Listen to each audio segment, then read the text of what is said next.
Mom finds missing husband on sunken camera, realizes Navy is following her. He was a Navy SEAL, tall and very serious looking. He was chewing on something. He looked at her and then at the pile of flyers she held in her hand. Siobhan noticed that he was holding a scrunched up flyer in his clenched hand. He looked at her skeptically before asking, "Are you the one looking for this man?" Mom, diver, and marine professor, Siobhan Gray, stumbled across something that had been lost for years during a routine diving expedition with her marine ecology team. The mysteries behind her discovery were so alluring that she couldn't help but search for more answers. A decision that would lead her into a chilling race against time. One fateful morning, Siobhan's team from the Marine Ecology Department at Simon Fraser University in Canada was conducting a research dive to study the waters off the coast of Bamfield, near Vancouver Island's west coast. Siobhan and her team had begun their day with a very specific goal in mind, but the purpose of their dive was about to abruptly change. Siobhan was swimming through the crystal clear ocean when she noticed something on the seafloor. It didn't look like it was part of the natural ecosystem. It had hard edges and a leather strap that was waving in the current.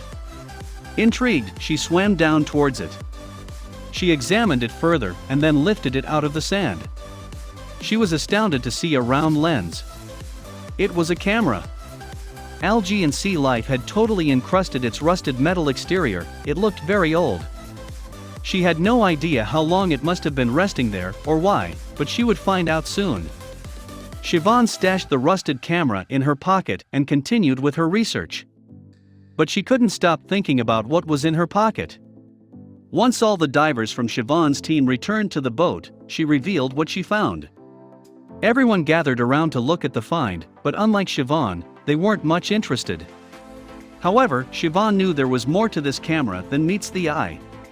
She decided to take it back to her lab for further investigation, unaware that she had taken the first step towards a shocking revelation. Siobhan was intrigued by the camera, but as a marine professor, she was also interested in the fauna that was growing on its surface. When Siobhan opened up the camera, she was fascinated by the miniature ecosystem that was living on and inside it. Besides numerous species of algae, she found a sea cucumber and 2 brittle stars, similar to starfish, living inside. But that wasn't all. Siobhan then turned her attention towards the thing she had been wondering about all day, the camera's memory card. Amazingly, it was still relatively intact. Now, her curiosity was insatiable. Although the SD card was covered in black algae, she hoped that it worked. Even better, maybe she could even identify and track the owner? Little did she know, he wouldn't be found. My first thought about the camera was, are there still images on the card? Siobhan said excitedly. She could barely contain herself when discussing the possibility of what the card may hold. Siobhan carefully cleaned the memory card with an earbud and rubbing alcohol. Then, she slotted it into her computer. Heart racing, she held her breath and crossed her fingers. It worked. Not only was the 8GB Lexar Platinum card still working, but it still contained many videos and photos. Siobhan was relieved. As she looked through these personal and secret memories one by one, she was beginning to feel like she was prying, but she couldn't tear her eyes away. And then she noticed something. The photos and videos were of various people at many different get-togethers, dating back as far as 2012. As exciting as it was, looking at the photos just didn't feel right somehow. However, she decided that if she wanted to find the owner, she'd need to look at these photos. It was then, when she was trying to put the pieces together, that she saw him. Photograph after photograph flashed before her eyes, so many different faces she stole glances at.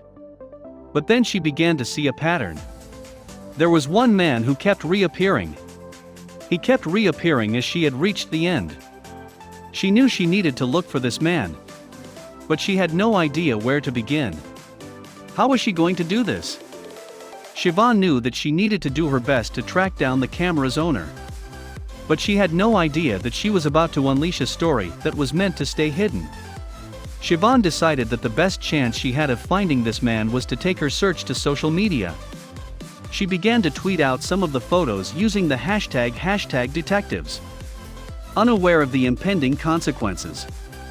Soon, the photos had garnered hundreds of comments and retweets. But despite the photos receiving a lot of attention, no one came forward. Then, she decided to try a different tactic. Siobhan wasn't getting any closer to locating the camera's owner on Twitter. So she resorted to printing out the photos and posting them around the coastal town and area of where the camera was found. It was after Siobhan had stuck the poster up in a local cafe that she first felt like someone was watching her. As she walked from the cafe, across the road to another wooden pole to stick another poster up, she heard the quick shuffling of boots. She turned around to see a man was following her, and not just any man, he was a Navy SEAL. He was tall and very serious looking. He looked at Siobhan and then at the pile of flyers she held in her hand. Siobhan noticed that his hand was clenched as he walked towards her. As he got closer, she realized that his clenched hand was holding a scrunched up flyer. He had torn one of her posters down.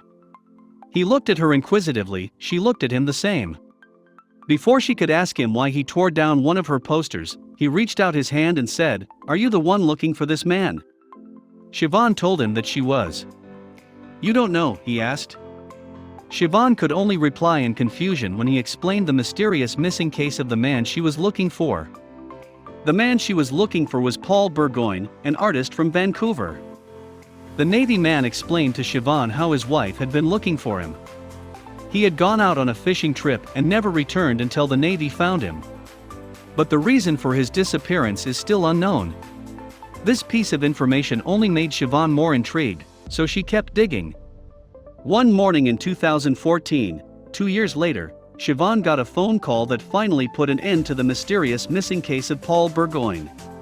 The Navy officer had eventually tracked down his phone number in an attempt to get further information about his whereabouts. Siobhan asked him if he got through to anyone to send her contact through. She answered the private number, oblivious to who she was about to speak to. Paul Burgoyne was on the other end, and he was thrilled, she explained. He says when he got off the phone with the Coast Guard, he and his wife were laughing a great deal and mentioned how lucky he was.